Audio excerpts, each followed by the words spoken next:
पिछले 5 सालों में जबरदस्त भ्रष्टाचार बढ़ा है, ये इस देश की जनता का मानना है। और तब जब हम कुछ हफ्ते दूर हैं पहले चरण के चुनाव से। जी हां, आपने सही सुना। एक सर्वे आया है लोकनीति और सीएसडीएस का, जिसने सरकार की बखिया उधेड़ कर रख दी है। भ्रष्टाचार पर कुछ चौंकाने वाले, कुछ सही, कुछ बड़े रोचक तथ्य सामने आए हैं। अब आंकड़े सुनिए।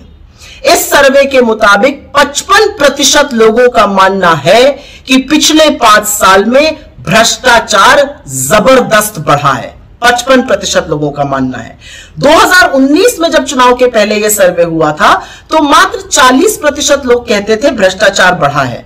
अब वो संख्या 40 से बढ़कर 55% हो गई। और रोचक चीज यह है कि भ्रष्टाचार बढ़ा है कहने वाले गांव में, शहरों में, अमीर गरीब हर तबके के लोग हैं। अब आगे की बात सुनिए। 2019 में करीब 37% लोग कहते थे भ्रष्टाचार घटा है। वो कहने वालों की संख्या में ऑलमोस्ट भारी गिरावट होकर आधे पर आ गई है। अब सिर्फ 19% लोग कहते हैं कि भ्रष्टाचार घटा है, और उसमें भी वो अमीर ज्यादा है। तो भ्रष्टाचार का प्रहार भी गरीब पर ज्यादा हो रहा है।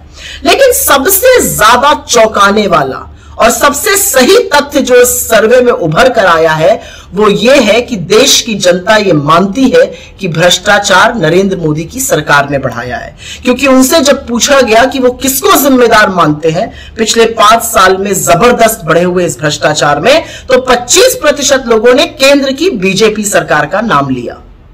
अभी तो कल ही खुलनी शुरू हुई है। Electoral bond, PM care fund, Adani घोटाला, बड़ी लंबी लिस्ट है। तो खाली झुंझुना बजाने से दिन भर और दिन भर निरंतर वॉशिंग मशीन चलाने से अगर थोड़ी फुर्सत मिल जाए मोदी जी, तो देखिएगा देश की जनता क्या कह रही है। देश की जनता चीख चीख के कह रही है कि आपकी नाक के नीचे, आपके चलते, आपके प्रोत्साहन से पिछले 5 साल में भ्रष्टाचार जबरदस्त तरीके से बढ़ा है। कोई जवाब है आपके पास?